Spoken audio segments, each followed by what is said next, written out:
All right, we're ready to start whenever you are.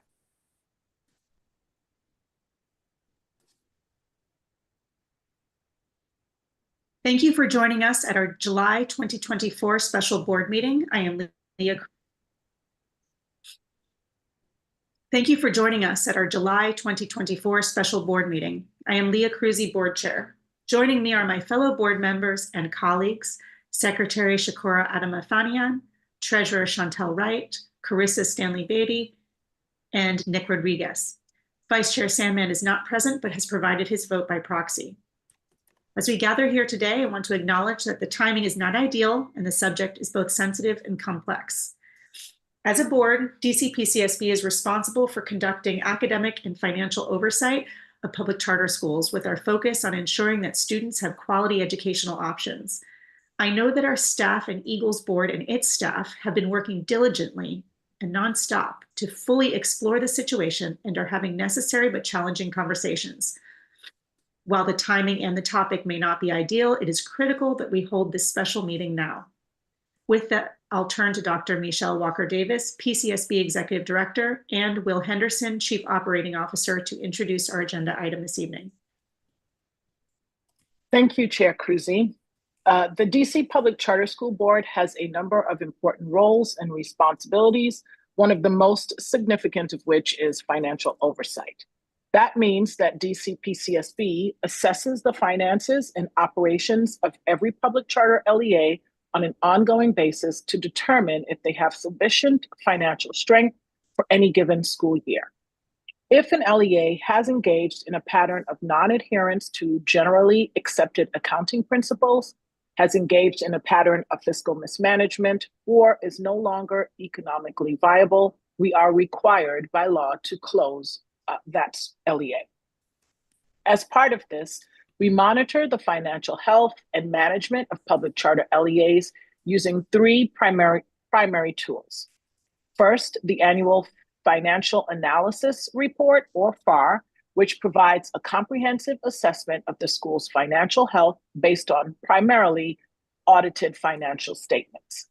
Two, a review of the annual budget of the school's operations. And three, a review of interim LEA financial statements, either quarterly or monthly, including a statement of financial position, statement of activities, and statement of cash flows.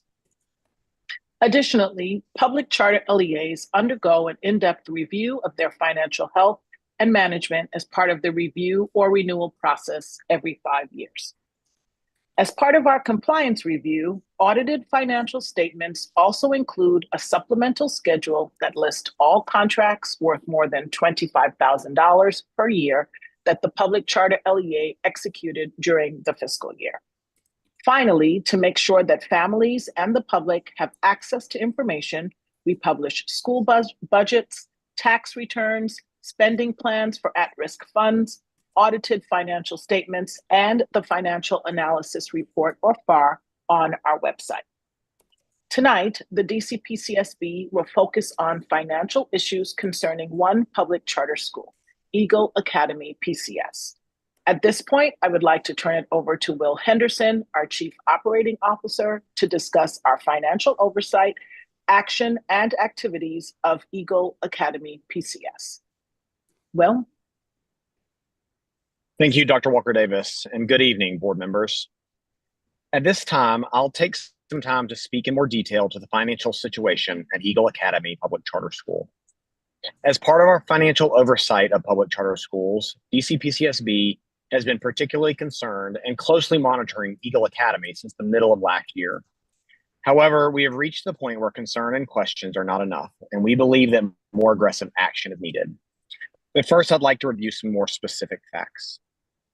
Eagle Academy has experienced challenges maintaining financial liquidity, most notably in fiscal year 2024, which covers October 1st, 2023 through September 28th, 2024. Based on the information we have, this is due to the school's decreasing information without a correspondingly dramatic decrease in expenses. Specifically, the school's audited financial statements issued on January 18, 2024 reflected 23 days of cash on hand at the end of the fiscal year. This was a concern because it fell below the cash on hand measured measures in DCPCSB's Financial Analysis Report Technical Guide. That policy requires that public charter schools have at least 45 days of cash on hand, with less than 30 days being a cause for our concern. As a result, DCPCSB issued on January 22nd, 2024, an out of compliance notice to Eagle Academy regarding the financials. DCPCSB staff met with Eagle Academy 3 days later on January 25th to discuss various concerns. We requested a revised FY24 budget that included updates for all audit adjustments, additional ESSER funding, and any other changes that materially impacted Eagle's 2024 budget. Following the January meeting, PCSB and Eagle Academy were in frequent communication as PCSB has repeatedly sought clarity on the school's financial situation. This included Eagle's monthly actuals and the updated budget, as well as other questions regarding actual and projected income and spending. Throughout this time period, DCPCSB significantly increased our monitoring practices of the school. Since early April, we have increased our engagement by meeting at least weekly with Eagle's staff to further monitor the school's economic viability and fiscal management. In May, we held an effective organization meeting with Eagle to discuss economic viability and fiscal mismanagement concerns. Our concern hit a new high point when, on June 28, 2024, we learned that the school's actual financials reflected only 6 days of cash on hand. DCPCSB requests that the DCPCSB board vote to cite Eagle Academy Public Charter School for fiscal mismanagement and approve a financial corrective action plan known as an FCAP for the school. Under an FCAP, the school would have to meet specific financial and other targets, which are set to reflect the improvement necessary to ensure the school's continued economic viability, strengthen internal controls, and more. The proposed FCAP has 5 specific targets with this overall requirement. Failure to timely submit complete and accurate financial information to us, to DCPCSB, required to meet any of the targets or to satisfy any other financial information requests from PCSB could lead our staff to cite Eagle Academy PCS for fiscal mismanagement. DCPCSB would look at the nature and frequency of citations, assess for severity, and if appropriate, recommend charter revocation and possibly ultimately closure. The FCAP can be found in attachment A in the meeting materials available on the website. I would now like to turn it over to Eagle Academy Public Charter School to share their thoughts. Thank you, Will. And actually, before we invite the Eagle team up, I'd like to formally open the board meeting and make sure that we have all of our comments here on the record. Board members, may I please have a motion to approve this evening's agenda? I move to approve the July 10th, 2024 board meeting agenda. I second. Thank you. I'd like to take a roll call vote. Secretary Adama-Fanyan, would you mind taking that roll call vote? Absolutely. Chairwoman Cruzy. Aye. Treasurer Wright. Aye. Board Member Stanley Beatty. Aye. Board Member Rodriguez. Aye. Board Member Sandman is a proxy vote for an aye, and I am an aye as well. Thank you. There are no registered public comment speakers this evening, which therefore concludes the public comment portion of our agenda. And Will, thank you for that introduction. I'm going to send the mic back to you to invite representatives from the school. I'm pulling them now.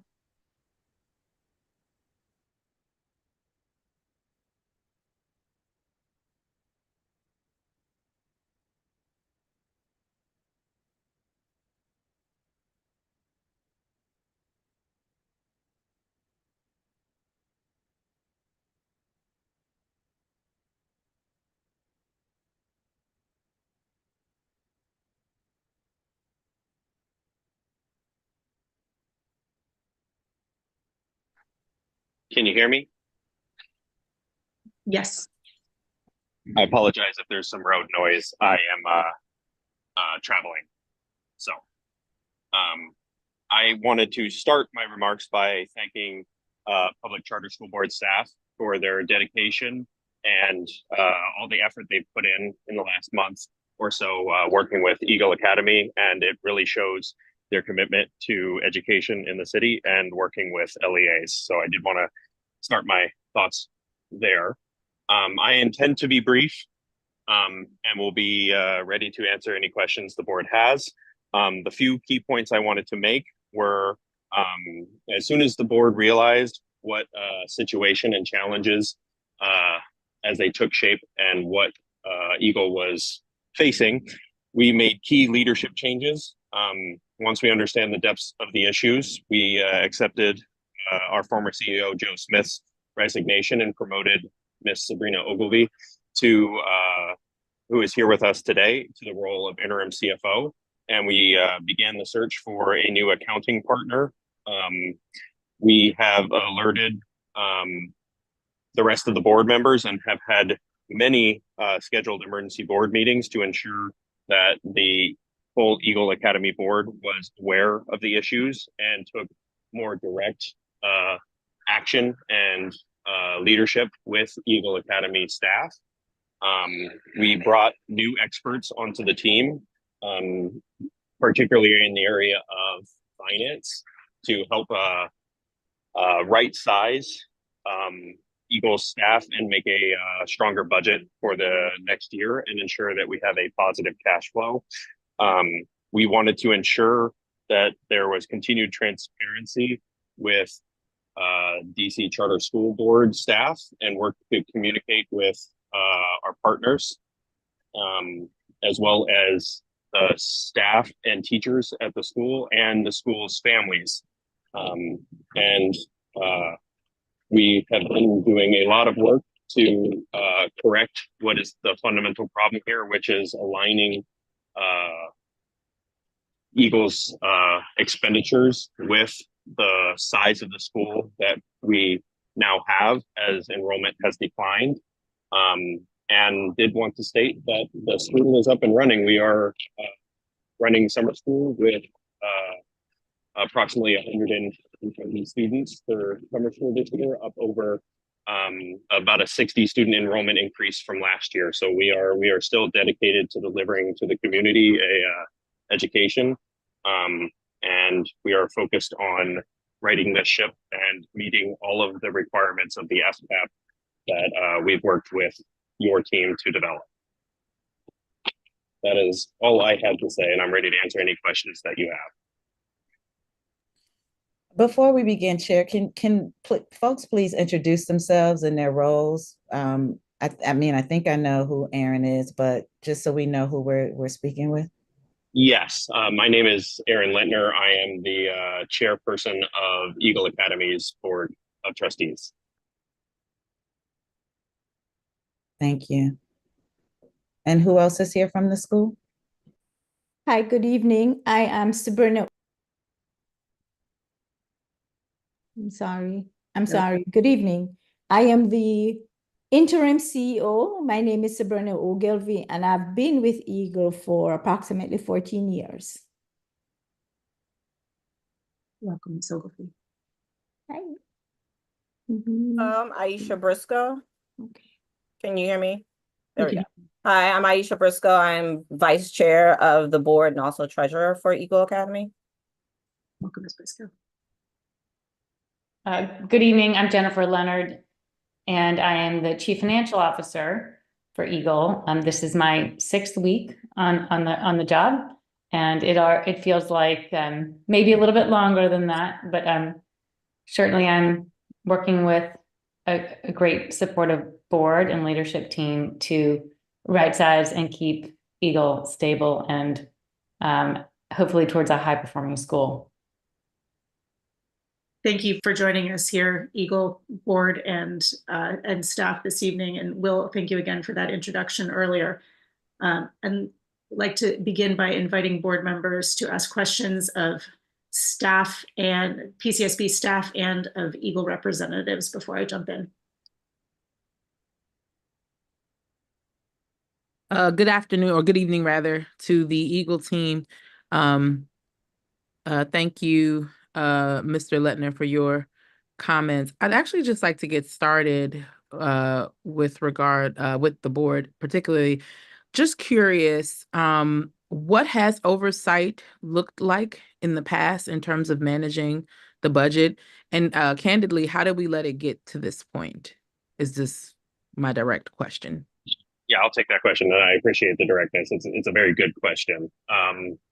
I've been on the board since 2019 in a number of roles. What oversight looked like to me in the past, and this experience has taught me a lot, and I've grown a lot as far as a board member, but principally when going through the financials, it consisted of showing that like the budget relative to fixed assets, students that are in enrollment, and other expenditures that, you know, the goes ins was more than the goes outs, with a healthy amount of margin. And not just 2 years ago, Eagle had was very well positioned relative to resources, and the problem that we had and how we got into this. So that we went over that at every board meeting, and particularly before the budget was due to be submitted. That's what it looked like.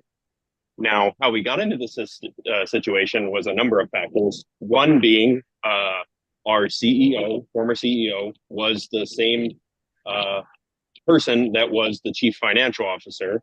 That was identified in the past as a concern, having those two roles be the same person as far as independent controls and oversight of the school. Where the board failed, and me personally failed, was identified as something that needed to change, and pursued a transition plan for our former CEO. But we did not follow through on that. We did not prosecute that with the speed that should have been needed. And then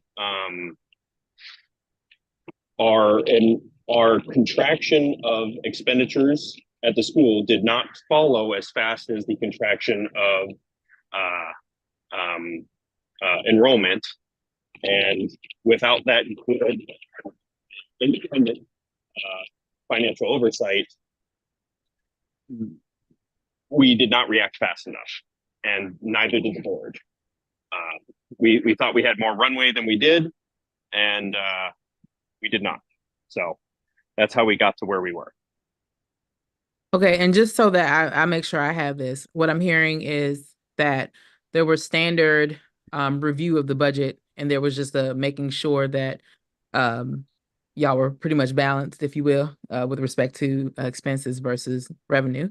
But there was a noted issue with the CEO holding both the CEO and the CFO position, and where the board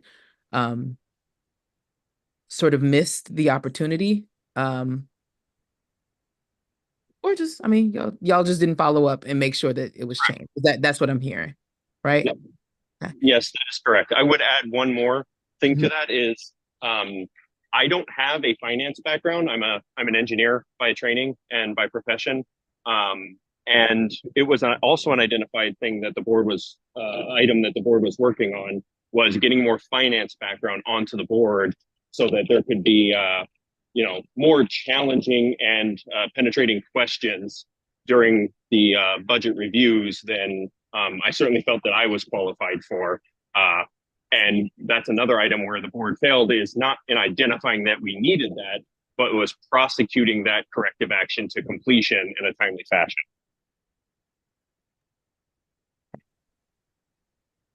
Thank you for that. And I'll just say this, and I'll leave it to my colleagues. Part of the reason why I asked that question, first and foremost, again, I commend the board for moving as quickly as it has to writing this, and I appreciate it. But it's more so a conversation to be had on the record. Just a reminder to not just this board, but all of our boards, the importance of strong oversight and the importance of asking the hard questions, just as so that we don't find ourselves in this position. So again, that's part of the reason why I asked, and I appreciate your direct answering of the questions. I'll turn it over to my colleagues. Thank you. Thank you, Secretary Adama Fanian. Other board members? Do we have follow-up questions yet?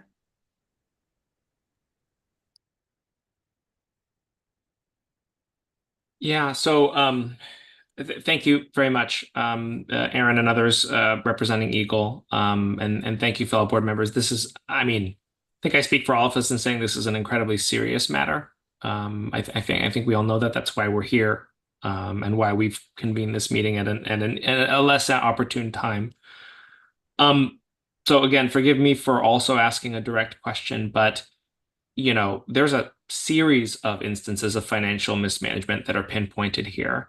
Why shouldn't the board pursue just a revocation of the charter on the basis of that, on the basis of a pattern of financial mismanagement? And I'd be, yeah, we'd love to hear your perspective on that.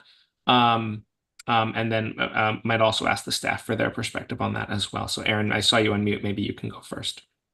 Yes, and I would not apologize for that question. That's a very great question. I would ask the same and have asked the same to myself. And hopefully Mr. Henderson will provide his thoughts, because we have talked about this very question.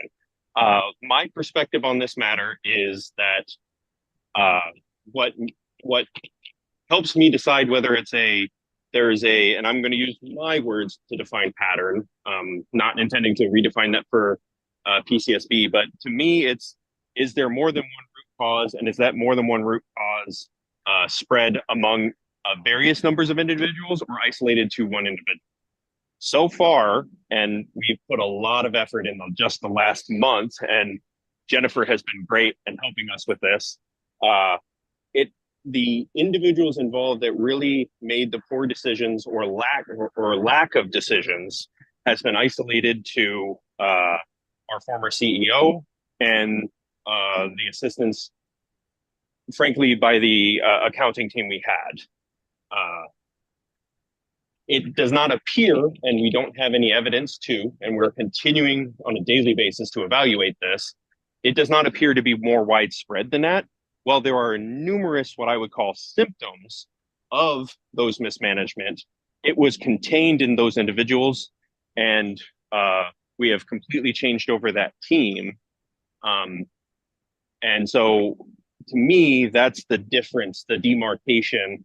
And if that were not the case, I would be also looking, I would not be standing here telling you confident that we will get through this.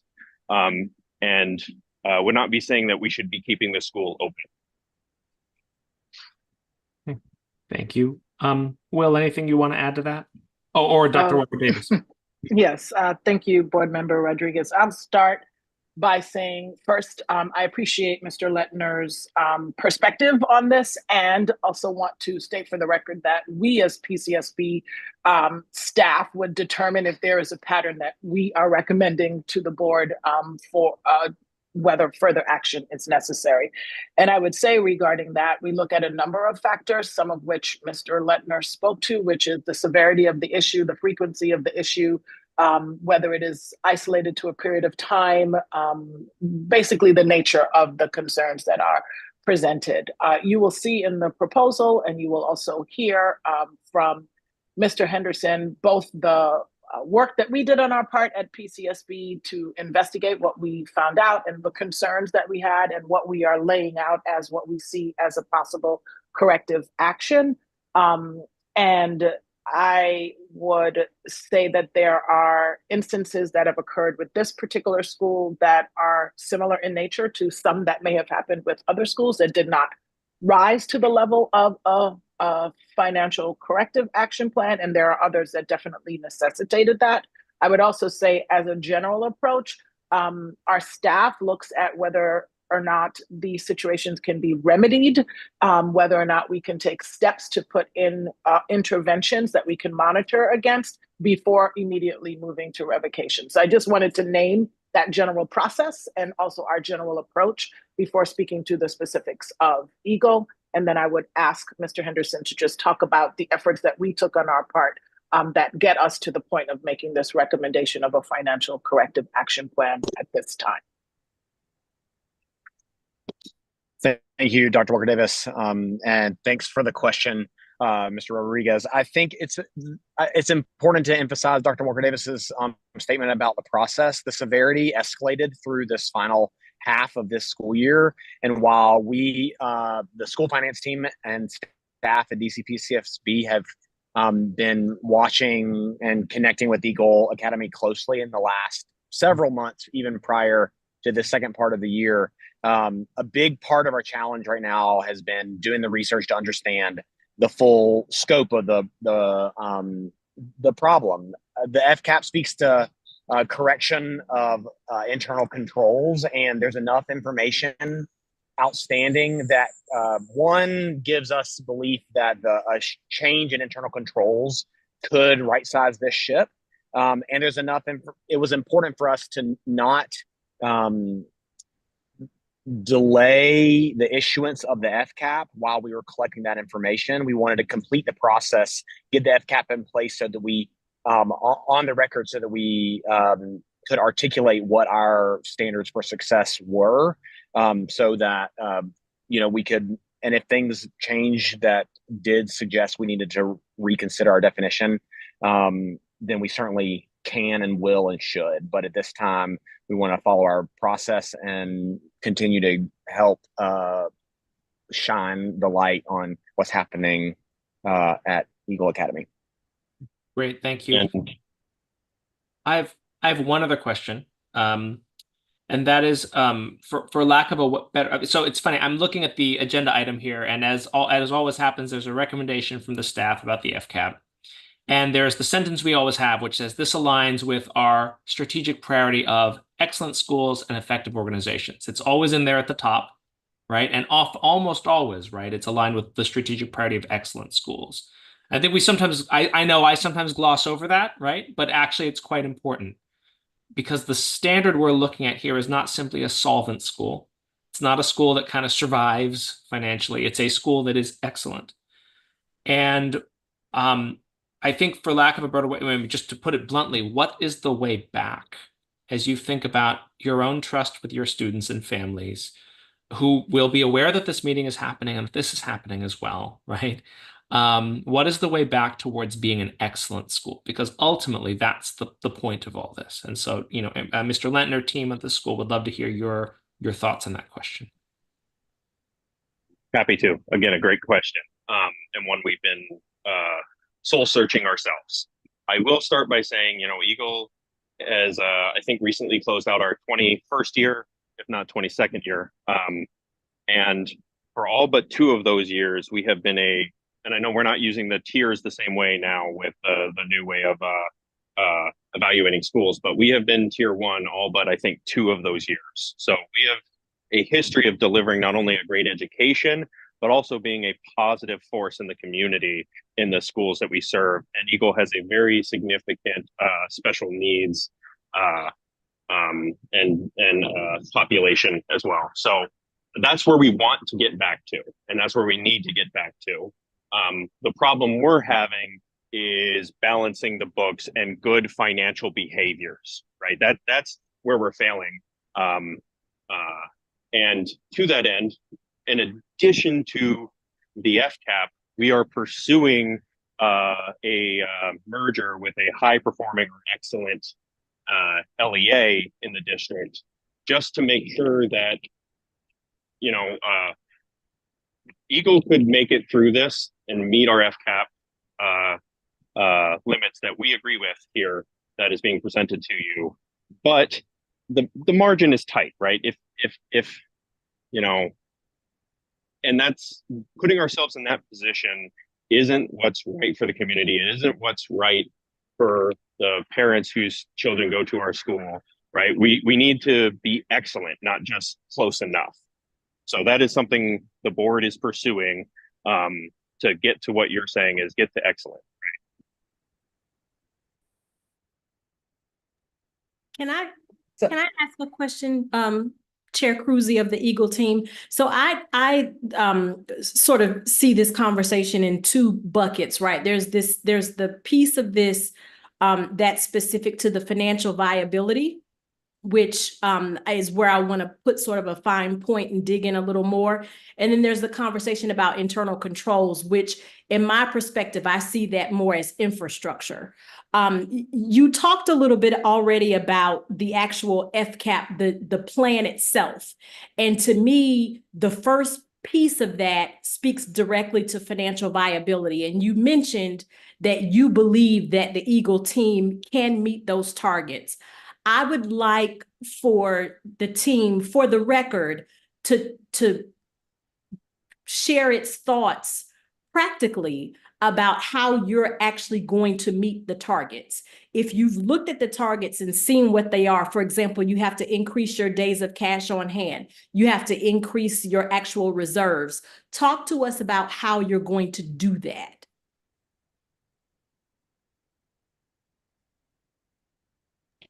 Yes, another great question. I'm gonna ask to get into some of the details, and with knowledge of the working aspects of the budget, to pass that to Jennifer on Eagle staff here. Sure. Thank you, Aaron. And I'll just echo Aaron's appreciation for the direct and hard questions that we have to be able to answer.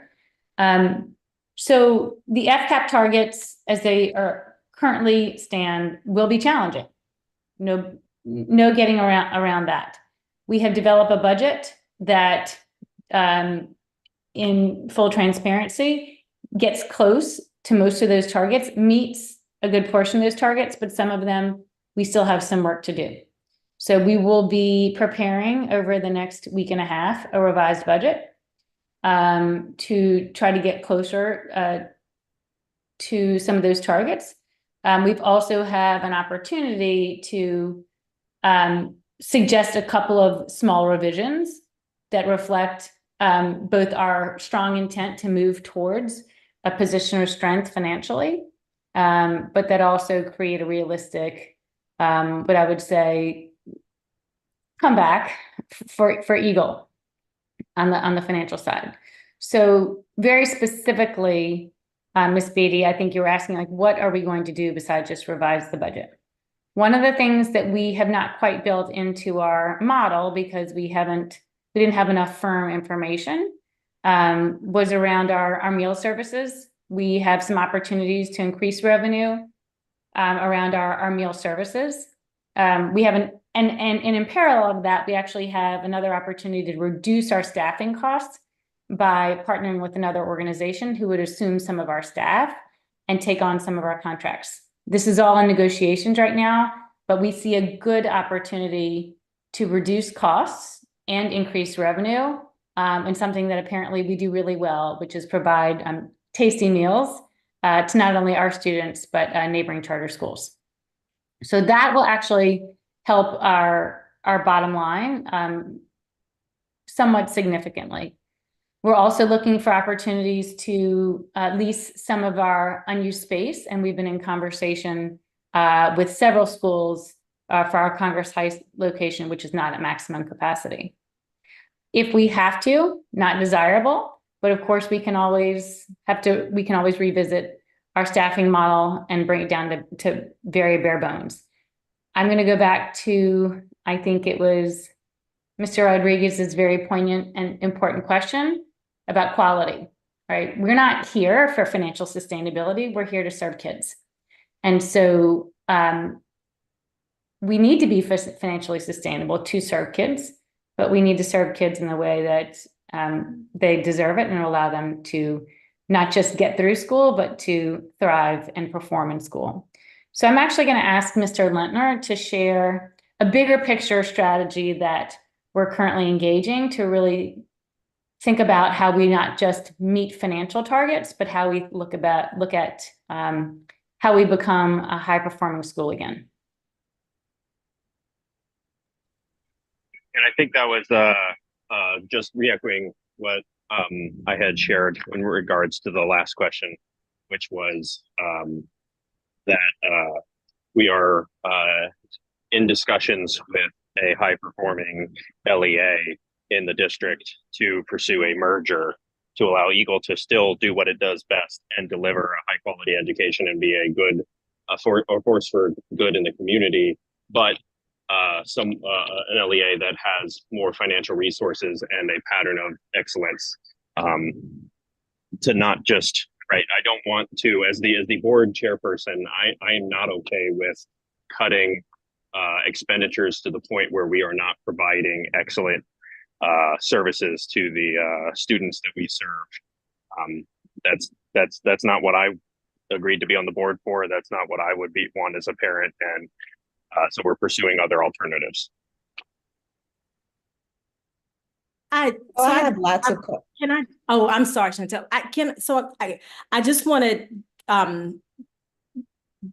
want to state that it's my understanding, and Chair Cruzy and Dr. Walker Davis, you'll certainly correct me if I'm wrong.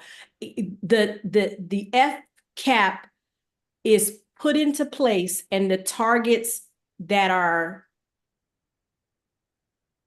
required are done so in a deliberative manner, and they are done so with confidence that if they are met, the school then is economically viable. And so I want to be clear, because I would be remiss if I didn't do it. Yes, your job as an LEA is absolutely to educate, but you have to do that from a platform of being economically stable.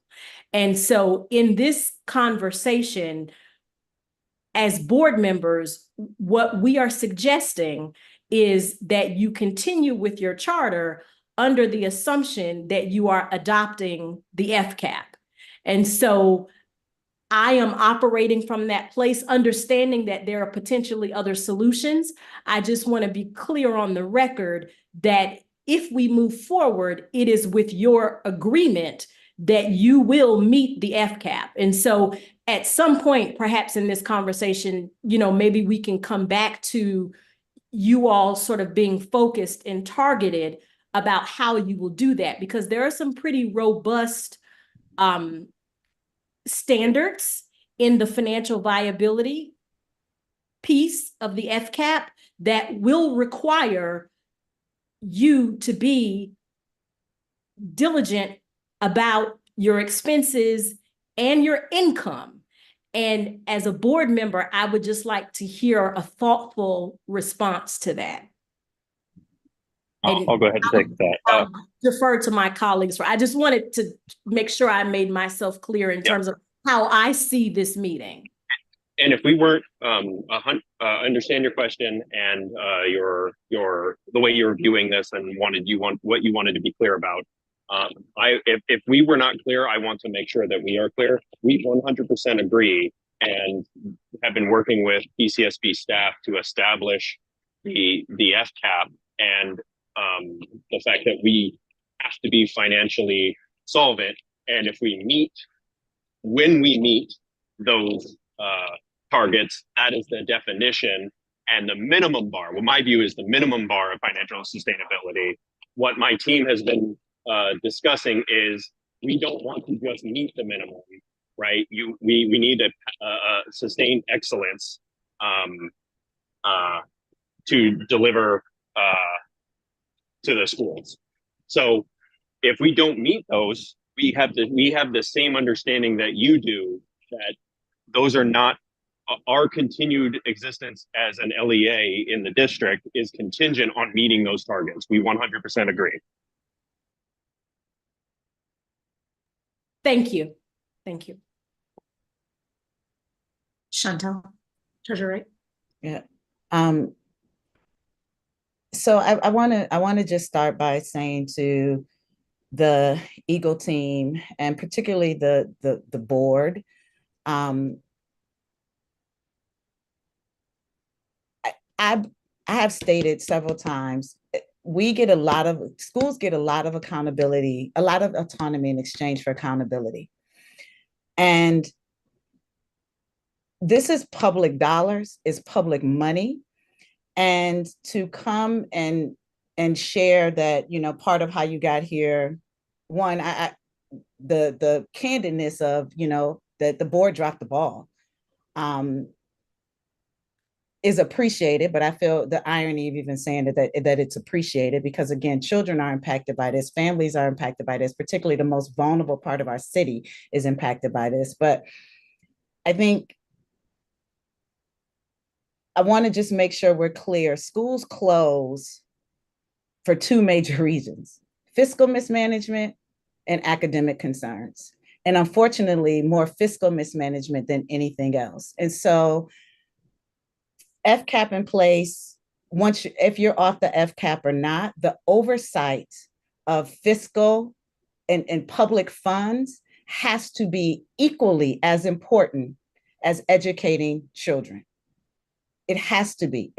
Schools are still businesses, and it has to be done in a way that shows that you deserve that in exchange for the autonomy and the right to educate children and use public funding. So I want to make sure that that's clear on the record. And we will not, as a board, continue to be here with schools not taking that seriously as you take a little child walking in that door who needs to learn to read.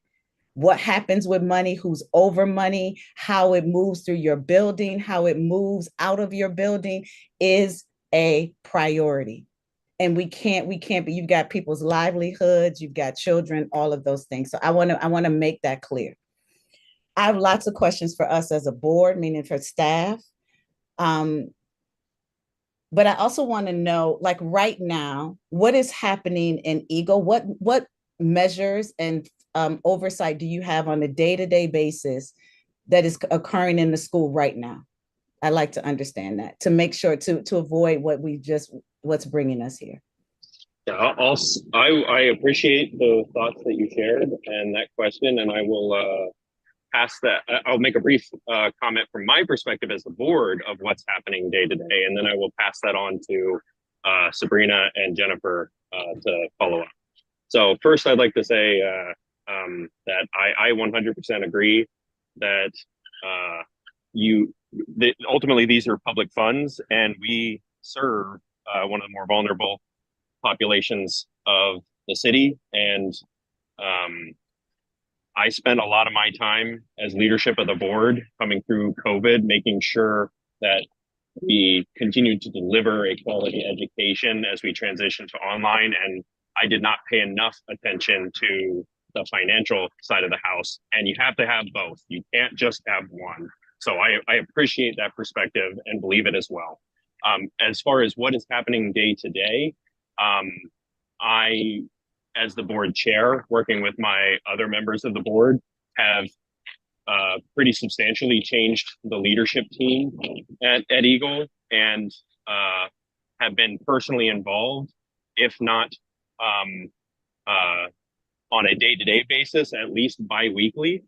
I can say that with the school and Sabrina and Jennifer and my rest of my board partners on what's going on, what is the cash flow week by week, how is education, what is the culture at the school, right? How are some of these contractions we are doing of the staff to right size the school to our current enrollment? How is that affecting the cultural climate of the staff and the teachers? I was personally involved in combing through the staffing and teachers and what the Eagle team looks like next year. And so have been having a very direct involvement since we came to the realization of the situation that we were in. So that is what I have been doing as the chair of the board. I'll hand that off to Sabrina as our interim CFO, or CEO, correction, on what is happening at Eagle on a day-to-day basis. Okay, thank you, Mr. Lentner. So in response to the question and in response to the crisis Eagle is in, a number of new initiatives have started at Eagle, which were not a part of our process before. Ms. Leonard and myself, we have a standing meeting on Mondays. During that time, we go over all the finances, all the expenditures, the income. There is a weekly update to the board Jennifer provides that weekly update to our board, which again, all these are new initiatives which were never present, but also holds us accountable and allows the entire team to be aware of what is happening with our finances. Our board chair, Mr. Lentner, he and we have a weekly check-in. And prior to me taking the position, one of my asks of the board was, please hold me accountable. I did not want to be able to do what I wanted to do, how I wanted to do it, and be allowed to get away with it. So I asked that before I signed my agreement, my contract, I asked, could you provide me with that level of consistent check-in and consistent reporting so that I am answerable to you, the board, and not to think that I'm running a show on my own. In addition to that, what is happening on a daily basis at Eagle, there's been frequent communication with the leadership staff, more frequently than I do with the regular staff, simply because the majority of the staff are out on their summer break. But prior to them leaving out on break, I met with each grade level teams. I tried to be as transparent as possible. I made them aware of our financial crisis, aware of some of the possible actions that we would need to take to correct the crisis we're in. I also gave them the opportunity to be a part of the decision-making process, which was something also missing. So teachers, they have different avenues through which they can communicate ideas, suggestions, ask questions, and receive clear, transparent responses. Similarly, we have been doing the same with parents. It has not been as frequent as it is with our staff, but we are trying to keep our parents involved. We've also dedicated different avenues for parents to reach out for questions, concerns, and also to provide their input as we move forward. One of the messages that I convey to parents and to staff is that we're moving forward as a team, because it's no longer a situation where all the decisions are made with a small body of persons, but instead all stakeholders should have a voice in the decisions that are being made, and also should be aware of how we're spending our funds, what the decisions are. And so that's a commitment I made to the staff and our families, that I'll keep you informed as much as I possibly can. It doesn't mean that everything will be shared with them, but as much as it will allow them to trust us again, because I'm sure there are families who are wondering, how do I move forward with Eagle? So I want them to know that we are here as a team and that they can trust us in the process of educating their kids, one, and in the process of using the finances that have been provided to educate these students in a very responsible manner, and leaving myself vulnerable and open to them. I've asked the board to do the same. In the new school year, if we are allowed to continue, we will be hosting a number of quarterly events so that it will not always be the entire board, but a board member will be available so that families see them, hear them, and can ask questions of us that we are required to answer. This is a culture change, a new direction for Eagle, because typically that doesn't happen, and our families were not as involved in the decision-making process, neither were they aware of, how our funds are being spent. So I think these are some of the initiatives that will help us to be a stronger school in the district, a school that will be noted for excellence in everything it does. And I'll ask Jennifer if she wants to jump in and share a little bit more about our financial structures that we are putting in place. Thank you, Sabrina. So the question was about internal controls and what changes we have made to make sure we have improved and better internal controls. I think we've stated one at the outset of this, which is the obvious, which is separating out the CEO and the CFO. In addition, we have changed our accounting firms. We're in the process of making a transition from the accounting firm that has supported Eagle for a number of years to one that is very familiar with OSSI, with the PCSB and charter schools, which is EdOps, who also adds an extra layer of expertise and can help us proactively identify any areas of concern as well as problem solve with us. We made some immediate changes right now, obviously we've had to put all of our attention on the immediate concerns at hand, but recognize that our internal controls manual, our financial policy manual, needs to be both updated as well as executed. And so over the next couple of weeks, we'll be taking a very close look at the manual and making sure that everybody who needs to know what's in it and what their role is in it will have that. In the meantime, because you can't just immediately do that, we have done a couple of things to make sure that current expenditures are appropriately reviewed and approved. So any new expenditures currently have to be approved by the CEO. So if something breaks at the school, we have to purchase something for an enrollment event, that must be approved by the CEO.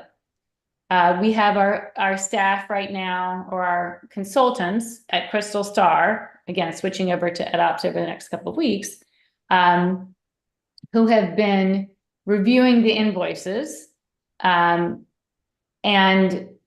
before also just asking the former CEO who approved the expenditures to also approve the payment. No payments can be approved without my authorization. So we have the CEO approving the expenditure, but the CFO approving the actual payment after it goes through the invoice processing. We have also just been looking at all of our expenditures. While there are many things that are allowable, it doesn't necessarily mean they're necessary. And so we are trying to make sure we understand what expenses we must make versus which expenditures in the past maybe seemed good to make or nice to make. And I'll just give an example of cell phones. So a number of folks on staff had cell phones that were being paid by the school. We canceled those cell phones. And we've just gone through all of our bills and expenses to try to make shifts, which aren't necessarily a big savings, but speaks back to that culture shift that Mr. Lentner and Ms. Ogilvy spoke about a few minutes ago. Finally, we took back all the credit cards. We were trying to pay off the ones that have been maxed out under former leadership. And as soon as we pay them off, we will close them. No one at the school is authorized to use a credit card right now. And we got back as many as we possibly could and do not intend to rely on credit cards going forward, other than for what they're intended for. Immediate small purchases when you don't have enough time to make an order that's delivered 2 to 3 weeks out from the time the need is identified. So that's a quick list, a quick hits list. But I think the most important thing is what you all mentioned earlier is the proper, not only internal controls, but the oversight at every level. So board to CEO, CEO to CFO, and to any staff who can make expenditures at the school. Okay, exactly. Well, thank you for that. And Aaron, I think you're still, I think you're still on. I think it's critical to not just have the policies, but make sure that they're being implemented and that they're being implemented with fidelity. So thank you for sharing that. And it's good to hear those things. I'm sure as you look at your policies, thinking about thresholds, what requires dual signatures, because what we don't want to replace is just one actor with the other. So I'm not questioning anybody on this particular screen or dais, but what I'm saying, you thinking about thresholds too, right? Over a certain amount, what that looks like. Because again, I want us to be talking about what we're doing in schools and not have it be a question about whether or not how we respect and carry for public funds. That cannot be an issue.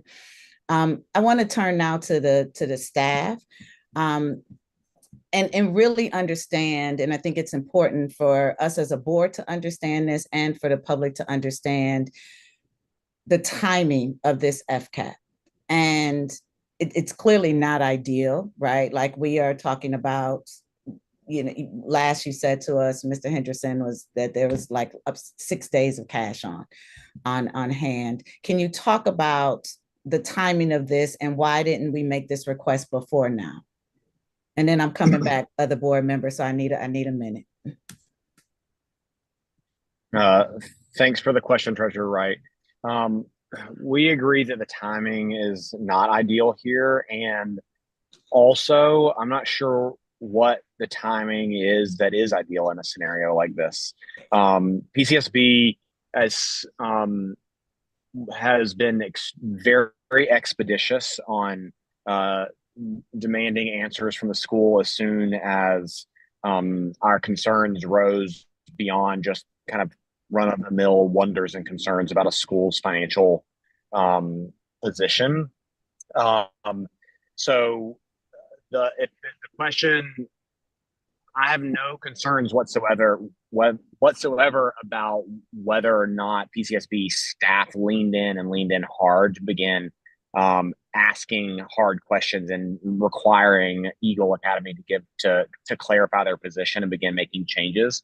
If the question is about the FCAP, the issuance of FCAP specifically, of course, the learning about the 6 days of cash on hand occurred in June, and we moved quickly to get an FCAP in place to establish the right targets that were rigorous and also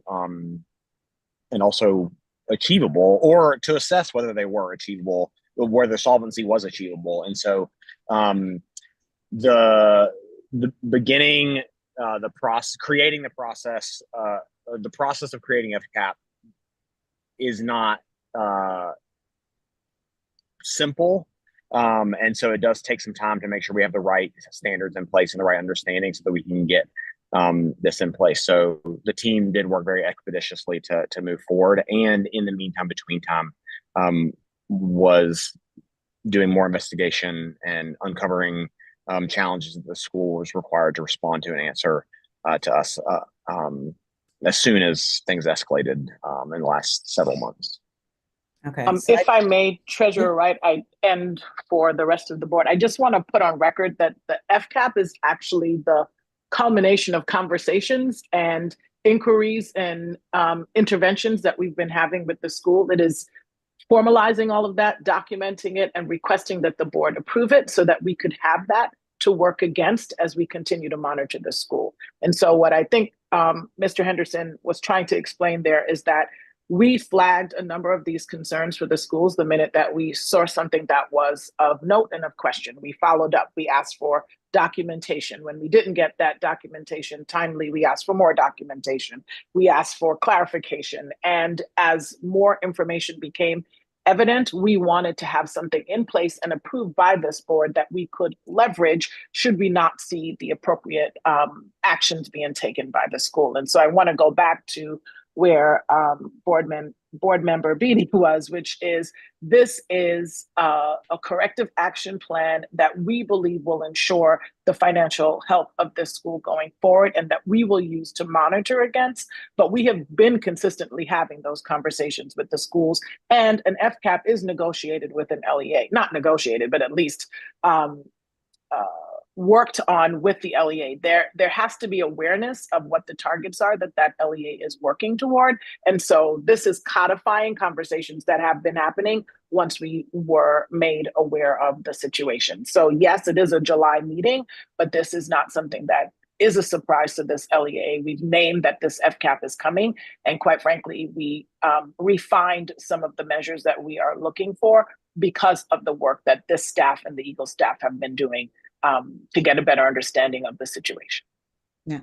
So I clearly, you see in my title is treasurer, so I do know the work that the board has been doing up to this point. I do think it's important for it to be stated and noted, because I'm sure there are other people wondering and thinking, why are we here doing this now?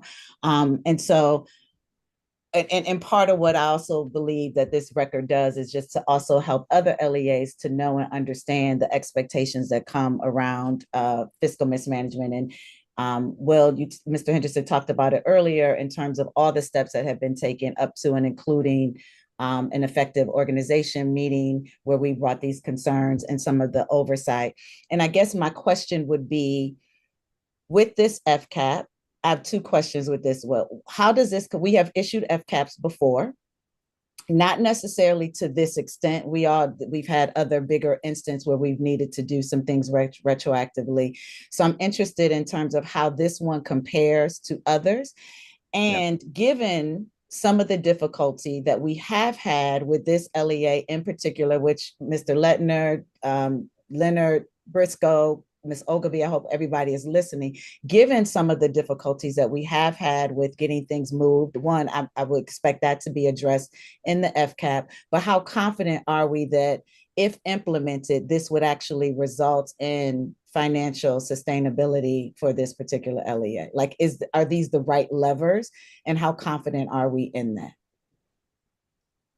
that? Thanks. Two great questions. So our internal team believes that these are the right levers, given the information that we have, that will move Eagle Academy to solvency. However, new information can come, and FCAP speaks to that information that could evolve. And this FCAP gives us the ability to clarify that we want to change, update, or elevate new standards to establish what solvency looks like for Eagle Academy. So to answer that second question, with the information that we have currently, yes, this will move the school towards solvency, and our belief is beyond just simple solvency, as Mr. Rodriguez clarified, is just the very bottom line, and so did Mr. Lettner. So the second thing, the first thing you asked, Treasurer Wright, was how does this compare to other FCAPs that DC PCSB has issued? I think the most important thing to note is what is similar about this FCAP as compared to every other FCAP that we have established is that these FCAPs are written in response to the unique scenario of a school. Every LEA has a different financial situation. Every financial situation or problem or challenge, there is not a cookie cutter FCAP for a financial mismanagement or financial solvency issue. So our FCAPs by design are personally, uniquely designed for each given school. A handful of items that stand out in Eagle Academy's FCAP that we are recommending tonight is that this is a bit more detailed. There are just more details required in this, and for Eagle Academy to navigate, given the challenges that we had in several months about getting detailed information and transparent, accurate information from the school. There is tighter and closer monitoring for the first season of this FCAP. We're requiring that Eagle Academy meets with us weekly. That's a lot of touch points for an FCAP, and that would be unique to Eagles in particular FCAP. And thirdly, the largest, most palpable part of this FCAP is about internal controls. Everything throughout the FCAP is speaking to the internal controls, the fiscal safety of the school's resources. Thank you for that. I just have two more. So the other thing I want us to be aware of, we just reviewed Eagle and renewed their charter in January of 23, if I'm not mistaken, less than I guess more than a year ago, but within this time. Could either the staff of Eagle or the staff of PCSB talk about, like, what was their condition then, and like in terms of us of renewing, and was this a issue that we were aware of, et cetera? If I may, I'm going to ask our Chief School Performance Officer to just speak to our review and renewal process. And then if there are specifics that you want to add, Will, about the financial part of that review, please do so. Thank you. Melody, Pika. Thank you both. So we do evaluate schools on a 5-year basis through our review and renewal process. And we use the SRA to ground that review. We look at academic performance, we look at fiscal management, fiscal solvency, as well as compliance with local and federal law. So you were right, Treasurer Wright, that we evaluated the school during the 22-23 school year. In January of that year, the board approved the school's charter review. And you'll notice that in that financial analysis, it covers fiscal year 17 through fiscal year 21. And at that time, the information that we had demonstrated that the school had adequate fiscal performance. However, the report also had some findings that we were concerned about the school's enrollment trends, and we identified at that moment that the school would need to increase its enrollment in order to avoid financial challenges. So since that review, enrollment has continued to decline, and that is what has revealed the financial challenges that we sort of projected at the time of the 20-year review. Henderson, if there's anything else you want to add on.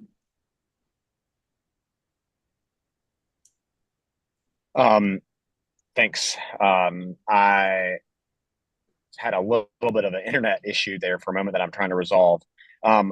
If you cut out, so if I'm repeating this one thing, I'll say it again, but so I apologize in advance. But I think it's important to note that in the most recent review, we did state that Eagle Public Charter School, Eagle Academy would need to focus on increasing its enrollment and entry-level grades to avoid financial challenges. So, of course, this new information that we've gathered since then has escalated our concerns. So we did name that in that time there. Okay.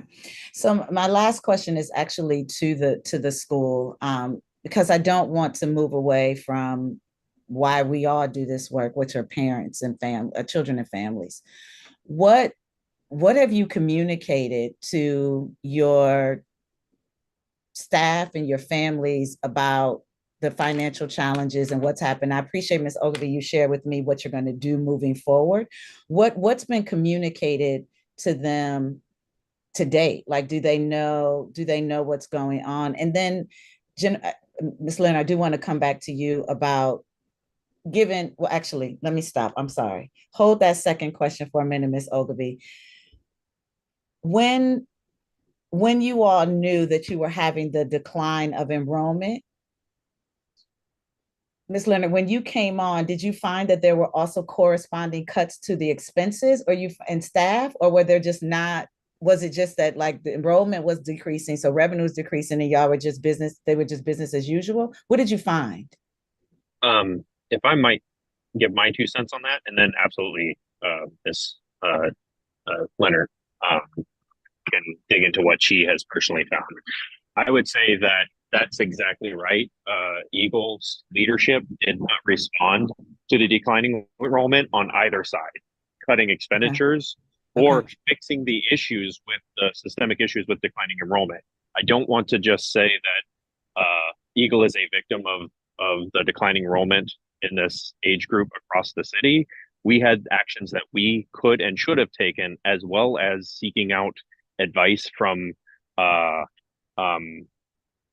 groups within the city who focus on this type of thing in enrollment, and had made recommendations to Eagle that we did not take. We did not follow through on those recommendations. So it was an issue on both sides, not following up on enrollment trends, as well as not cutting expenses and living business as usual. So I'll then turn it over to Jennifer on what she found specifically. Yeah, thank you. So I agree with all of that. I will name that the organization did make some reductions in staff. I think at the end of December 2023, in an attempt to curtail some of the budget issues that they were seeing. What I'm hearing is that while lots of recommendations were made, the former CEO was not, for whatever reason, able to execute fully on them to make the needed adjustments that have put us now in the predicament that found us in May and June, really paying attention to all of our revenues and all of our expenses to even be able to make payroll. So I have a lot of things that I found, but I don't want to go beyond the scope of your question, which I think was really what did I find when I come in? We hadn't right-sized, we hadn't done enough to support enrollment, and we did try to make some cuts, but they weren't sufficient. And then I'll echo onto that, the issue with financial controls, which is what we keep circling around to. Yeah. With our former CEO being the CEO and the CFO, there were not checks and balances to ensure that those identified actions were followed through. Treasurer, can I just build on that really quickly before your final question? One question that's really come to mind to me, to the school, while I understand the former CEO and the lack of financial controls and this CEO also serving as CFO, my curiosity is with other senior staffers who were on at the time. I suspect that senior staffers are also well aware of the budget and are monitoring those things and partner closely with the CEO. And I'm curious, what was the conversation with senior staffers and the former CEO? Like where specifically leadership, like what was the conversation amongst the team as you all were noticing certain things? I'm just curious.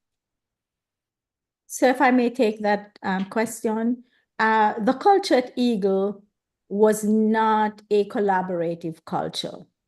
So the budget and the finances, those meetings were closed meetings. That was held between the CEO/CFO and the accounting team.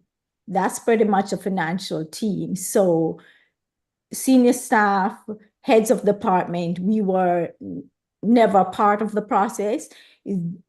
We were not in the decision-making meetings. We were not kept abreast. And whatever was presented at, for example, a board meeting was what they determined to present, and it made us seem we were relatively stable. We were actually told we are in a good financial position until round about October, it slowly started to shift, but it still did not give us any details as to what exactly our status was financially until we were told in December when we had to do our first round of cuts. And even though we were making cuts, we were not making cuts from an informed position. So we really did not know. We were not kept in the loop. Okay, thank you. And if I can just clarify, I think I've said it, but just to underscore this, the accounting team was completely outsourced. So there was no one else on staff who was managing the finances other than the CEO, CFO.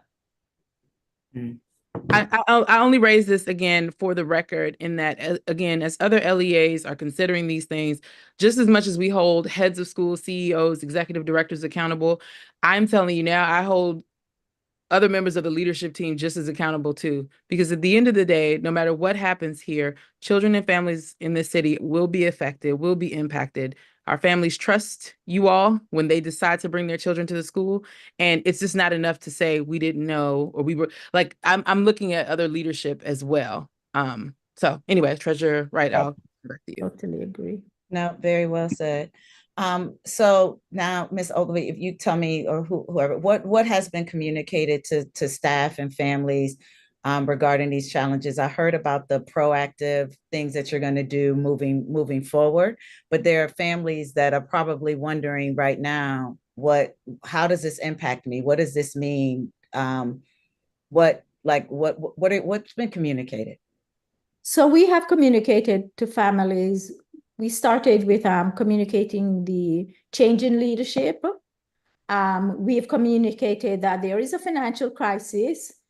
We are working with the charter board, that we are being monitored. There are weekly meetings. I've pretty much shared all the information with them. I've shared the need to do drastic cuts to our budget, to our staffing, to the programs, the contract agreements which we have. I share that with the steady decline of enrollment over the last 3 or so years, we did not take the necessary action. So we've kept a staff complement, a huge staff complement. We've kept all our contracts. I shared just about everything with staff, and to say, hence the reason why we will be making some cuts, where we'll be making the cuts from, so as not to affect the programs that we're offering students. So I pretty much have shared everything without the fine details.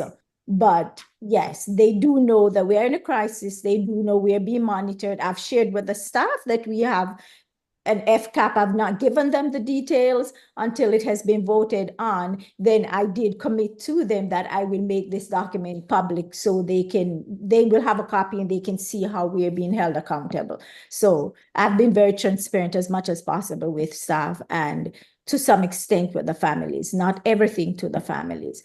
In addition to that, we have also just recently shared that the likelihood is, we have shared that we are considering partnering with a high-performing school, and we will follow up with more details if we determine that that's where we are going to move forward. We will provide the information to them. So we've kept the staff well informed.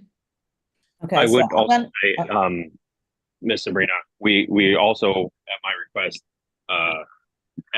when the school reopens, in the fall, at the back to school night, there will be board presence there to answer any and all questions from families, as that is the single highest turnout and engagement opportunity every year that the school has with the parents.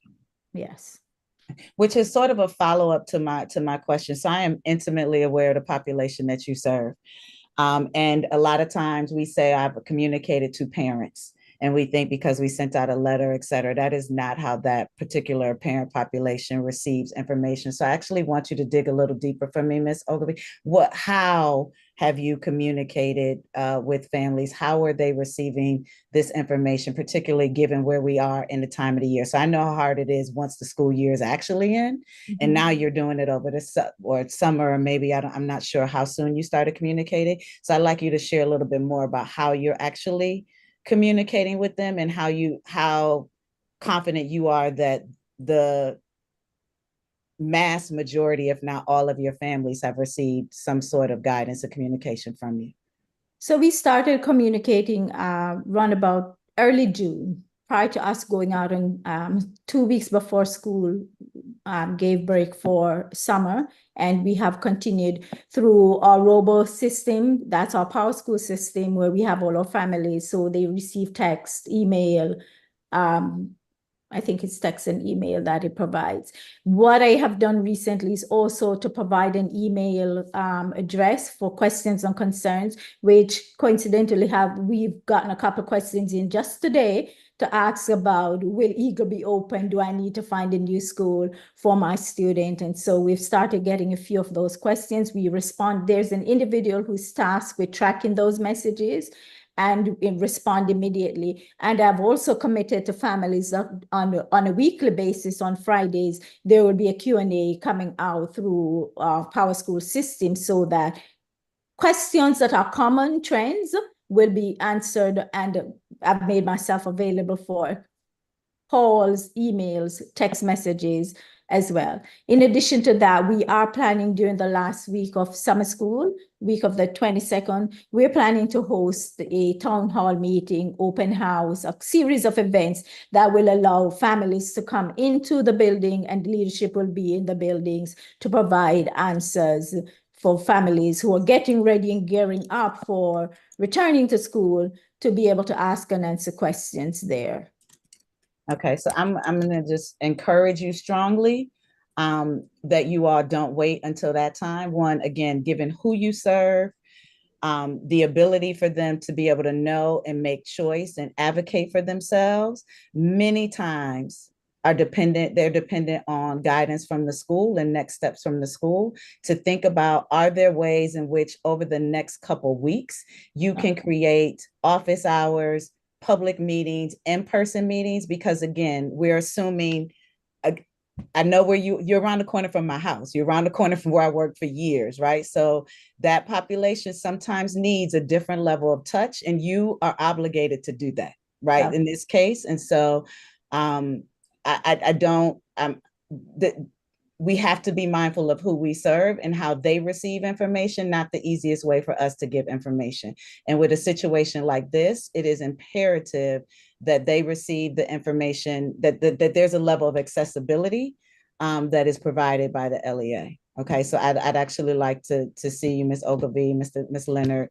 You all know those populations. You've worked with them, right? Like what it means to reach them and do it in a way that meets them and the way they receive information and can make informed decisions for themselves and for their children. Thank you. And we definitely will be acting on your suggestions and advice. All right. Thank you for the indulgence, team.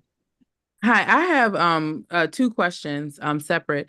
I'd like to speak to the board treasurer, Ms. Briscoe. I'm curious, one, how long have you served in the position? And two, what were the conversations like with the CEO in terms of understanding the budget? What role did you play in oversight? And what is your role now? Sure. Thank you for that question. So I've only been a part of the board since April of 2023. So not a very long time. So pretty much right before all of this started to begin. So the information on finances that I received was the same information that the board was receiving and when the board received it. So I did not receive information any other time like prior, like Ms. Ogilvy was saying. The financial meetings were held with the accounting firm and with Joe, with the CFO/CEO, and I was not included in those meetings and was not aware that I should have been included in those meetings, or so I only received information when the board received information during our board meetings.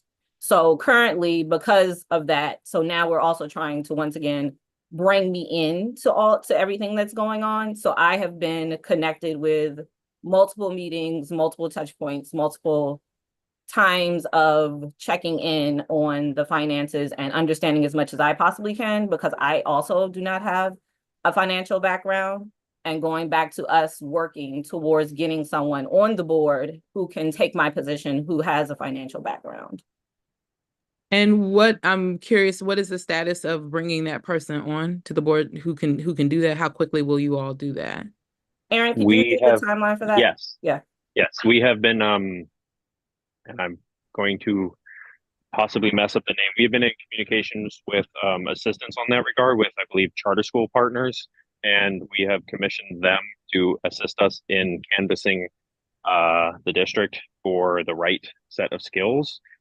We just got the information from them on how they could help us and what resources that would require to enable that to occur just this last week. So it is a top priority of the board, and we will be moving out on that this summer.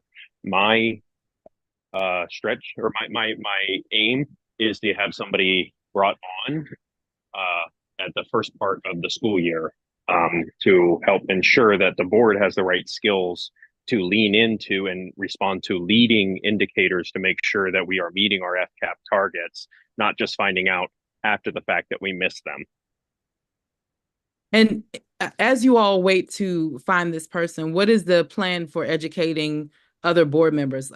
Again, respectfully, it's not enough to just say, oh, well, we don't have the talent on the board, therefore, we just have to wait. Absolutely not. You all are responsible. When you sign up to join this board, you are responsible for the care and the sustainability of the school and the academic performance of the school. And I'm not saying you all are saying this, but I am saying we don't get to say, oh, well, we don't know how to do it, so we're waiting for some. Absolutely. What is the education plan for the board to at least develop foundational skills to be able to read a budget, ask meaningful questions to the staff, and be of support? 110% agree, right? Responsibility doesn't wait for improvement or passing the buck to somebody else, right? I 100% agree with that. I have been, as far as my own personal development in this regard, since this started happening, once we brought on someone onto the Eagles team, Ms. Jennifer Leonard, I've been having routine, at least several times a week, deep discussions about the budget, going through spreadsheets. What are these different particular revenue codes mean? Like, how does this all actually work behind the scenes? Has been a whirlwind education for me, and it doesn't stop anytime soon. Right. But what about other board members? Not just you, certainly Ms. Briscoe and other folk on the board. What does education look like for them? Aaron, do you mind if I jump in here? Please do. Okay.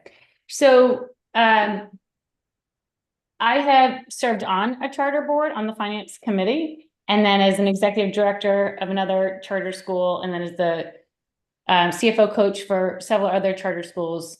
I'm very familiar with and feel very responsible for making sure there is a board finance committee that gets the information that they need to not just understand, but to ask good questions. And so part of what I think has to be present in the financial policy manual we updated is what are the requirements of staff to report to and meet with the finance committee. And so the financial policy manual will be updated.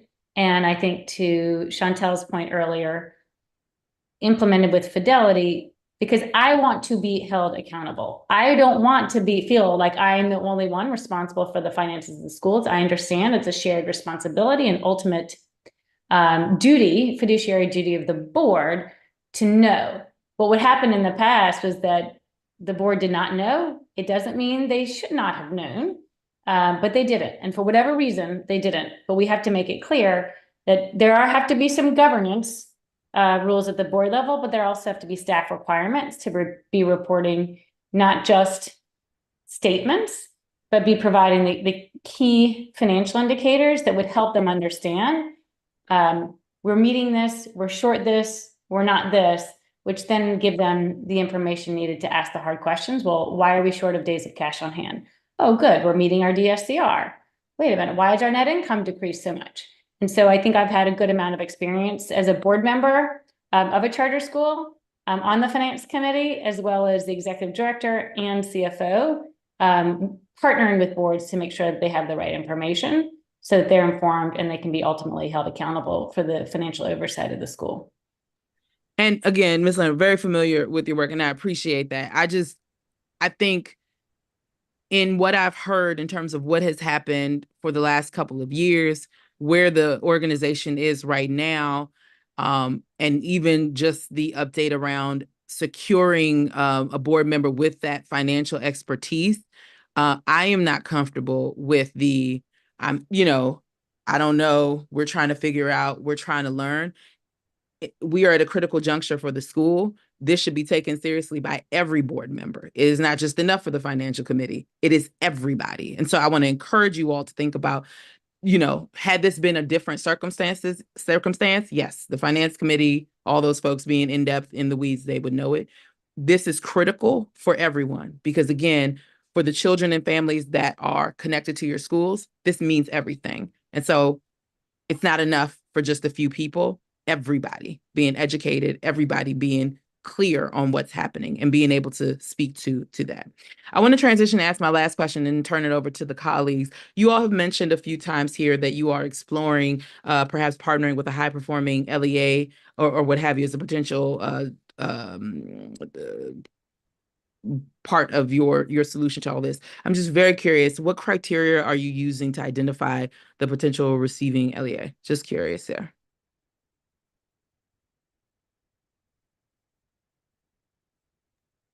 Fiddling with the mute button, apologize.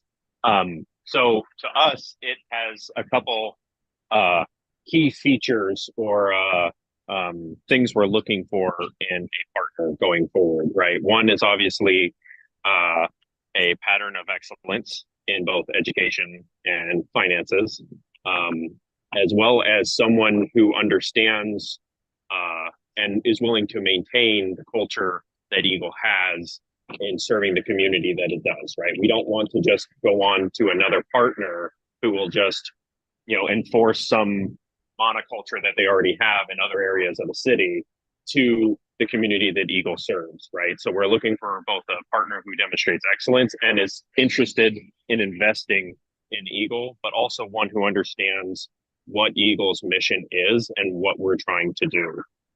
So those are the kind of the two things that we're looking for in a partner and how we're grading whether this is the right decision for us to go forward with. Okay, thank you. Board members, thank you for your incisive questions, and PCSB staff thank you for all the work that you've done up to this point, and members of the Eagle community. Thank you for this. I have just a few questions to wrap up before I invite a motion. First, I want to acknowledge some gratitude to Ms. Ogilvie for stepping up into this role at this difficult time. First question for PCSB board and then Eagle. Has there been analysis of any potential misuse of funds that might require any kind of engagement of further oversight or investigation? And what is our practice if that appears to be the case? I'll send that same question to Eagle after.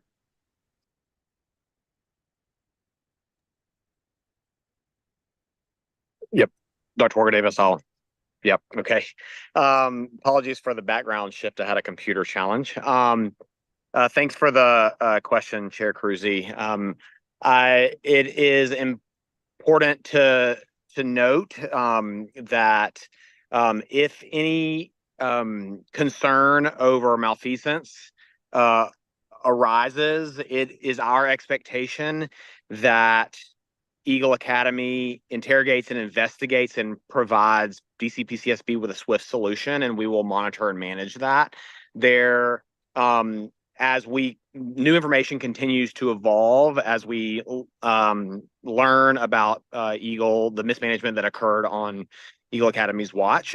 And so while I cannot say that that there is a closed case on whether or not that is something that we are concerned about, it is something that we are interrogating deeply and ensuring that Eagle Academy is responsive to our questions as we go along the way. And Chair Cruzy, if I might add, you asked what is our practice if we do find that there is an incident that requires, criminal investigation or at that level, we would start our own level of investigation to determine if it needs to be escalated, and then we would have to engage the Attorney General, the District Attorney General, to be able to act on our behalf. And so we are not at that point now, but as Mr. Henderson says, as we continue to look at this instance, if there's any reason for us to move in that direction, we will, and we have swiftly done so in the past when incidents like that arise. Thank you, Dr. Walker Davis and Will. I'll now send my question to the Eagle team. I'll answer that one. As we have brought on a new finance team as well as new leadership and giving everything top to bottom a new scrub, the Eagle team has had a very, very low bar and a very challenging eye toward any financial activity that does not have a clear explanation and what I would call objective quality evidence. Like what was this funds used for? Where did they go? What is the evidence for that? What were our policies? So we are looking through all of those. We are maintaining a list of things that need to be further investigated, and we continue to share with transparency that list with charter school board staff, and are working to prosecute everything off of that list, and with an eye toward, is there anything that needs further investigation or action taken in that regard by PCSB staff. So we take this very seriously, and we are running all of the things that we are identifying to the ground. And to me personally, right, a key thing here is whether or not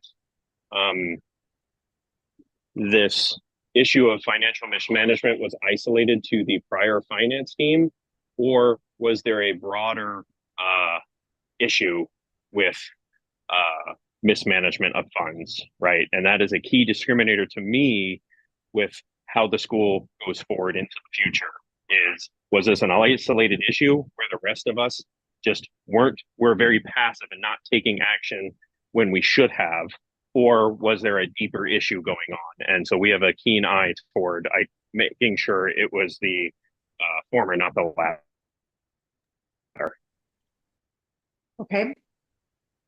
Thank you for that this meeting and really all of our meetings are about governance, and charter schools are uniquely defined and structured as governance is the formal term, trust is another way to put it.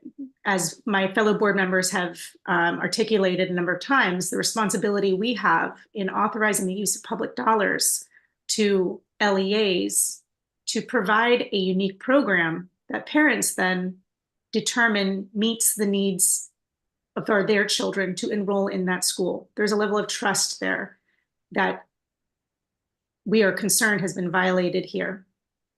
And these actions, we are asking these important, I'd say difficult, but they're actually entirely the appropriate questions to be asking at this point, given the point that this school is at.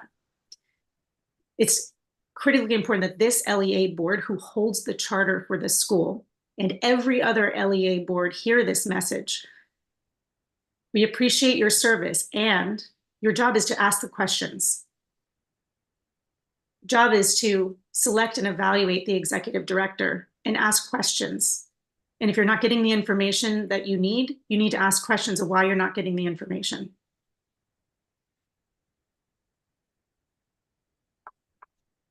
I'm going to wrap up with perhaps a very tactical question, but Treasurer Wright asked question, articulated the significance of ensuring parents have the information they need to make the informed decision to re-enroll their child, school starting in a few more weeks. And at this point, it's important to get really tactical. So the how we're communicating is one thing. We operate our oversight from a perspective of outcomes and not simply inputs or outputs. Some LEAs have charter goals that are defined by engagement of staff and parent community. I would encourage, when you think about how you're communicating to parents, that you are keeping track of the number of parents who have responded, who have not just been contacted, but with whom a connection has been made. School starts in a few weeks. We are concerned that families are not disrupted in ensuring that their child is going to get the academic experience that they expect and they deserve. And so simply providing information at this point may not be sufficient. And it may be important to get real tactical. Okay, so many texts have been sent. How many families have actually been interacted with? Do you have goals set around the number of percentage of participation of who will attend the upcoming town hall meeting?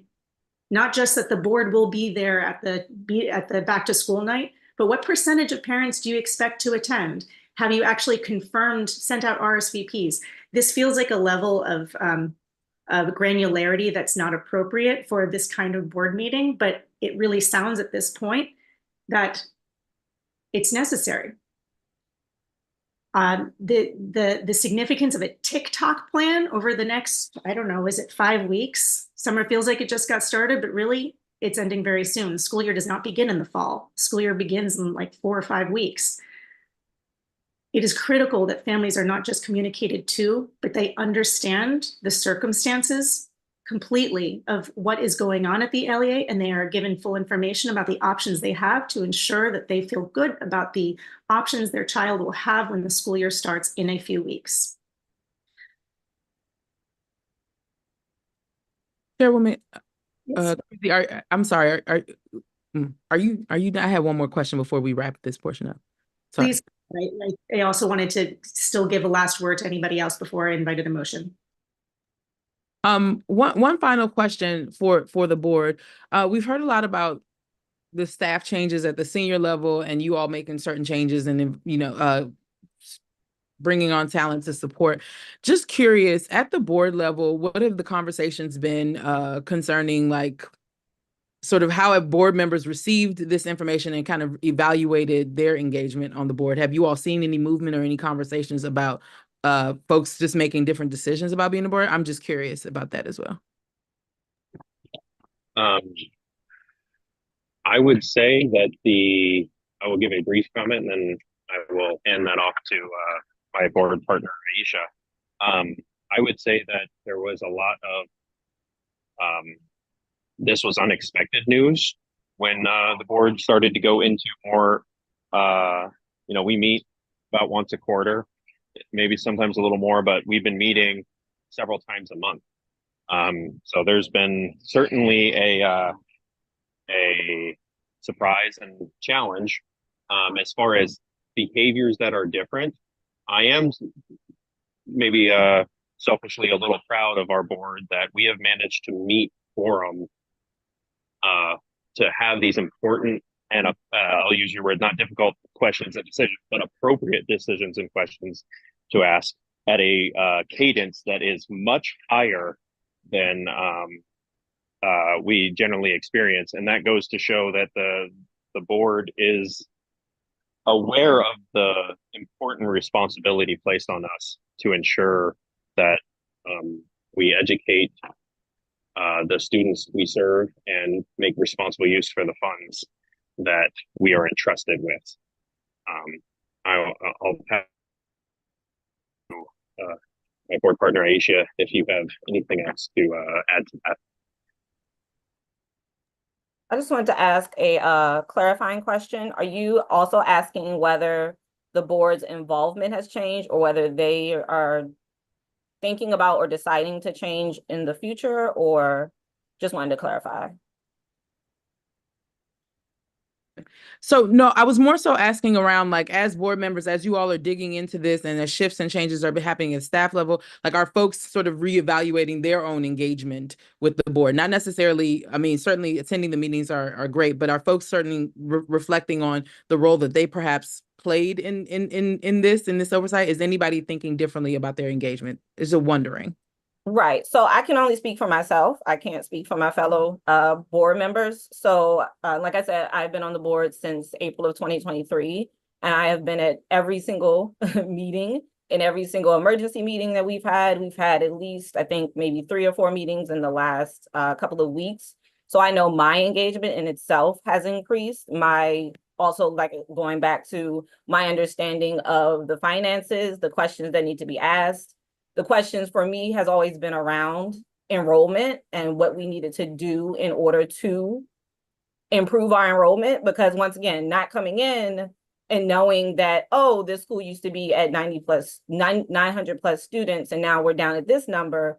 Those have always been my questions. My questions have always been around enrollment. What can we do for enrollment? Because that's what my background is. So very much now, I'm kind of shifting gears of understanding how, also always understanding that enrollment and revenue, like, it has to match. The money going in, the money going out has to match up. So it's like kind of connecting those two experiences and making sure that I have an understanding of the enrollment needs to increase or the enrollment decreased. How does that affect the budget? And what do we need to do to ensure that it doesn't affect the budget? So when I'm talking about my involvement, I feel like that's the understanding that I've been working on increasing. And like you all were saying, asking those questions even more than I was before. Okay. I appreciate that, and thank you. And I know that, again, you're speaking for your personal commitment, and Aaron as well. I'll just say this. I appreciate the time that everyone has taken. I know that this is a volunteer service to you as well. I appreciate that. I just want to encourage the board. I believe there are only 2 board members here on the call. I just would expect, as serious as this is, to see more of the board present, even if they're not answering questions, but just to demonstrate that you all are really all in. I'm not disputing that. I'm just simply saying, I would want to see more sort of increased presence here, again, because of how serious it is, but just an observation and encouragement. And I'm in absolute agreement about that. Trust me, absolute agreement. Thank you. I would 100% agree with your expectation. I would note that we have 2 other board members on the call here. I missed that. That doesn't take, well, Sabrina is on the board, but that doesn't count toward, I would subtract her off of that to what your expectation really is. And we have 1 other board member with us, Ms. Rashida Young, but she is not a participating member for this. She's just here to show her involvement and support. Okay, thank you. I have a couple board members who'd like to ask questions and make comments. Just before I do that, just to clarify, Mr. Lentner, you mentioned that Ms. Ogilvy is on the board. Can you clarify what that means if it's a member of staff? For our bylaws state that the CEO is a voting member of the board, has one vote on the board. So Miss Sabrina, in her capacity as an interim CEO, is on the board. And as this board reflects on how you've gotten to this point, a perhaps review of the bylaws may be necessary. In my experience, it's not best practice to have someone who is on staff having dependent, not in the lack of independence there may be a governance concern. I encourage that the work that you do with outside partners to ameliorate the situation, perhaps include a review of those. I share that view and need to, at a minimum, reevaluate the strength of governance in our bylaws as well. Okay. I have two board members, and then I will invite a motion. First, board member Stanley Beatty, and then board member Rodriguez. Thank you, Chair Cruzy. I wanted to ask you a question on the record. I understand that as a board, we're being asked to vote to approve the FCAP. And I personally have not heard enough to get me comfortable with the LEA's ability to meet the FCAP. I've read it, and specifically the 6 metrics that measure financial viability, in my opinion, are robust. I mean, obviously the PCSB staff has used this FCAP as a tool before and has seen it be successful with other LEAs. And so I am trusting their wisdom and practice in that area.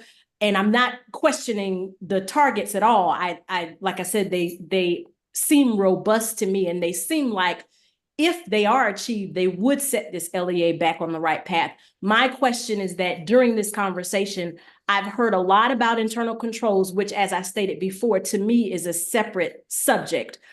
I haven't heard enough about economic viability. I haven't heard enough about top line revenues in terms of how we are going to go forward. I haven't heard enough about enrollment, and I haven't heard enough about how we are going to drive economic stability. So with that as a platform, my question to you is, if we vote for the FCAP, I'm assuming that we do that thinking that they can meet it, or is that not the ask? The ask is to vote for it and then to allow staff to work with them to try to meet it. Is that how we're thinking about this? Thanks for the question,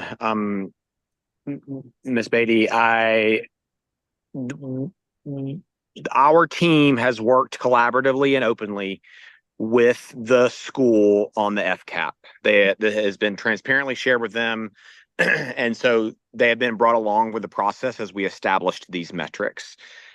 I share your concern about whether the school can, although we believe that these rigorous metrics are in place and they are achievable. I said that earlier. I believe that they are rigorous, but they are achievable. And if they structure themselves appropriately, they can meet these aims and these goals.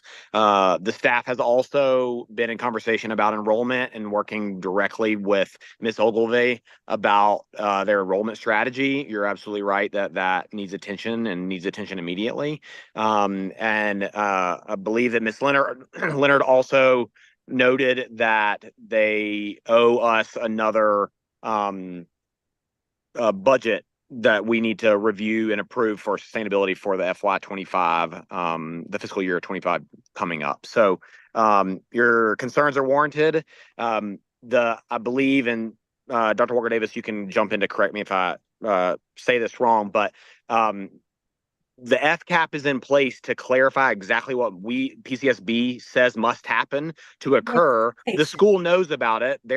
they are on board. And also, if they're not on board, we still need the FCAP in place to clarify what needs to happen if we have to go through the unpleasant process of charter revocation. So the FCAP is a necessary part of the process to move forward, whichever direction forward happens to be.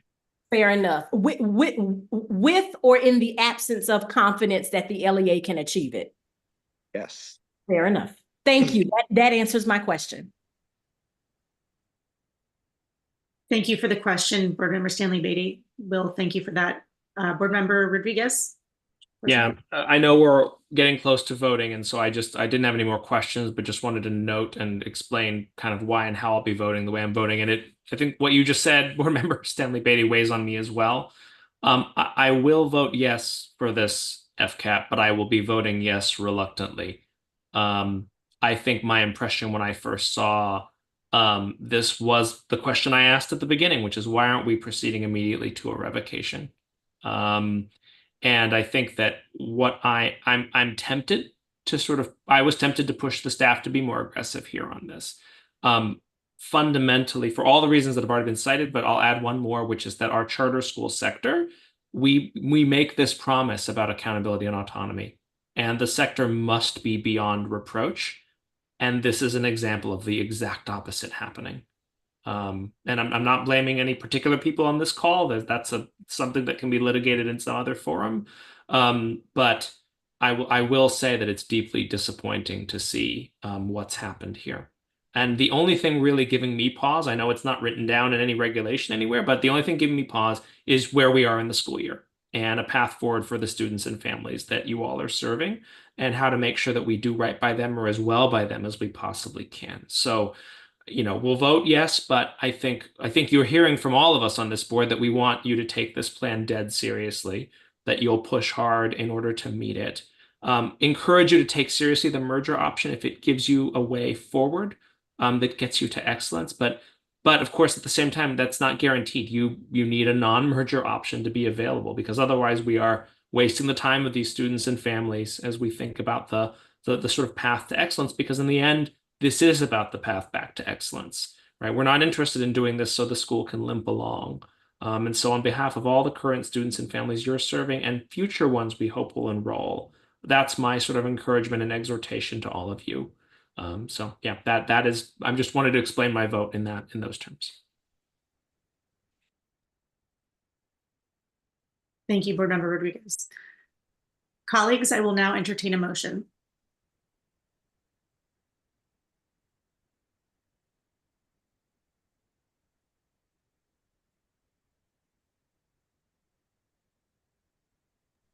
I move to approve the financial corrective action plan for Eagle Academy Public Charter School and cite the school for an instance of fiscal mismanagement.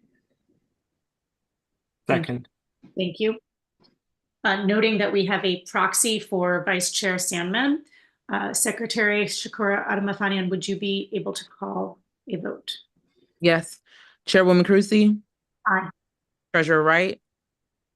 Aye. Board Member Stanley Beatty?